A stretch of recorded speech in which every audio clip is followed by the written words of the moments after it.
Hello friends, welcome to tasty easy cooking. Today நம்ம என்ன recipe பார்க்க போகிறோம்? சுவையான வாத்து முட்டை கிரேவி எப்படி செய்த பார்க்க போகிறோம்.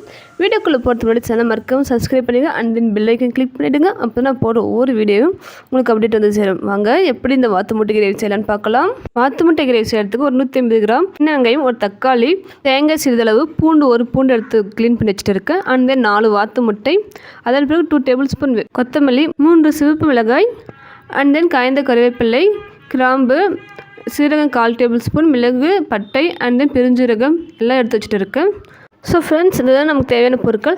ஸோ இப்போ மசாலா ரெடி பண்ணிடலாம். மசாலா ரெடி பண்ணுறதுக்கு ஒரு வானல் வந்து சூடு பண்ணிவிட்டு அதில் தேவையான அளவு எண்ணெய் ஊற்றிக்கலாம். ஒரு 2 or 3 டேபிள் ஸ்பூன் ஊற்றிக்கிட்டால் போதிக்கும். எண்ணெய் சுடிட்ட பிறகு இதில் நம்ம கட் பண்ணி வச்சுருந்த பூண்டு அண்ட் தென் வெங்காயம் சேர்த்துட்டு நல்லா வதக்கி விட்டுடலாம்.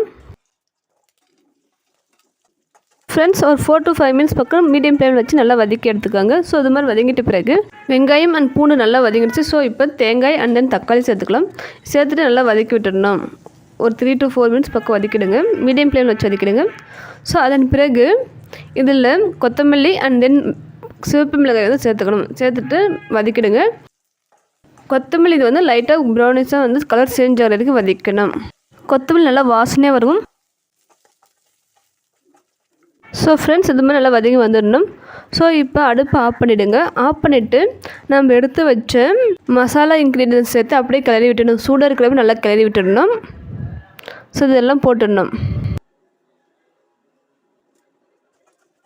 மசாலா இன்க்ரீடியன்ஸ் சேர்த்துட்டு நல்லா கிளறி விட்டுடுங்க. கிளறி பிறகு அதை நல்லா ஆற விட்டுடுங்க. ஆற விட்ட பிறகு நல்லா ஒரு மிக்ஸி ஜாரில் சேர்த்துட்டு நல்லா மையை அரைச்சி எடுத்துக்கோங்க. தக்காளி வந்து ஒரு 4 or 5 பீஸாக கட் பண்ணி போட்டுடுங்க. பெருசாக போட்டு நம்மளுக்கு அரைஞ்சி வராது. ஸோ அதனால் வந்து குட்டி குட்டியாக கட் பண்ணி போட்டு நல்லா மையை அரைச்சி எடுத்துக்கோங்க. ஸோ ஃப்ரெண்ட்ஸ் பாருங்கள், இது மாதிரி நல்லா மையை அரைச்சி எடுத்துக்கணும். ஸோ நல்லா மையை அரைஞ்சி வந்துடுச்சு. ஸோ இப்போ அதே வானில் நல்லா சூடு பண்ணிவிடுங்க. சூடு பண்ணிவிட்டு நல்லா ஆயில் எவ்வளோ தேவையோ அவ்வளோ விட்டுடுங்க. ஒரு 2 or 3 டேபிள் ஸ்பூன் பக்கம் விட்டுடுங்க. ஆயில் சேர்த்துட்ட பிறகு அதில் 1/4 டேபிள் ஸ்பூன் மிளகு அண்ட் தென் சீரகம் சேர்த்துடுங்க. மிளகு சீரகம் சேர்த்துட்ட பிறகு பெரிய வெங்காயம் ஒன்று கட் பண்ணி சேர்த்துக்கோங்க. கட் பண்ணி சேர்த்துட்ட பிறகு அதை நல்லா வதக்கி விட்டுடுங்க. நல்லா வந்து ஒயிட்டிஷ் கலராக வரும், அது வரைக்கும் நல்லா வதக்கிடணும். ஸோ பாருங்கள், இது மாதிரி நல்லா கலர் செஞ்சு வரும். அது வரைக்கும் வதக்கிட்டு அதன் பிறகு நம்ம அரைத்து வைத்த மசாலா சேர்த்துக்கணும். மசாலா சேர்த்துட்டு லைட்டாக ஒரு கிளறி விட்டுடுங்க. ஸோ இது மாதிரி நல்லா கிளறி விட்டுடுங்க. ஸோ அதன் பிறகு மிக்ஸியில் தண்ணி ஊற்றிட்டு நல்லா அரைச்சி மசாலா கூட சேர்த்துக்கோங்க. இப்போ உங்களுக்கு திக்னஸ் எவ்வளோ வேணுமோ அவ்வளோ தண்ணி சேர்த்துக்கோங்க. சேர்த்துட்டு பிறகு நல்லா கிளறி விட்டுடுங்க. ஏன்னா கட்டி நிச்சிடும். ஸோ அதனால் வந்து நல்லா வந்து இந்த மாதிரி நல்லா கலந்து விட்டுடுங்க. ஒரு 1 or 2 மினிட்ஸ் நல்லா கலந்து விட்டால் போதிக்கும்.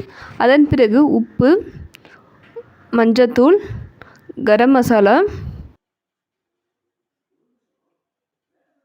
அண்டு சிவப்பு மிளகாய் தூள் இதெல்லாம் சேர்த்துக்கோங்க. தேவைக்கேற்ப இதெல்லாம் சேர்த்துக்கிட்டு நல்லா கிளறி விட்டுடுங்க. மஞ்சாத்தூள் அந்த மிளகாய் நல்லா கலரி வரைக்கும் நல்லா கலந்து விட்டுடுங்க. ஸோ அது அதன் பிறகு நல்லா கொதிக்க விட்டுடணும். ஃப்ரெண்ட்ஸ் பாருங்கள், இப்போ தான் சிறுகொதி வருது. இது வந்து ஒரு 5 மினிட்ஸ் பக்கம் மீடியம் ஃப்ளேமில் வச்சு நல்லா கொதிக்க விட்டுடுங்க. இந்த கொதிப்பில் அடங்கி வந்துடும். அதன் பிறகு நம்ம வாத்து முட்டையை ஒவ்வொன்றா ஒரு பவுலில் உடச்சி ஊற்றிட்டு அதன் பிறகு அந்த கிரேவி கூட சேர்த்துக்கணும். இதை வந்து உடச்சிட்டு இதில் சேர்த்துக்கோங்க. கிரேவியில் மசாலா கூட சேர்த்துக்கோங்க. அது சேர்க்கறதுக்கு முன்னாடி உப்பு காரம்லாம் எப்படி இருக்குன்னு சொல்லி செக் பண்ணிவிட்டு அதன் பிறகு முட்டையை சேர்த்துக்கோங்க. ஸோ இதே மாதிரி 4 முட்டையை உடச்சி நம்ம அந்த மசாலா கூட சேர்த்துக்கலாம்.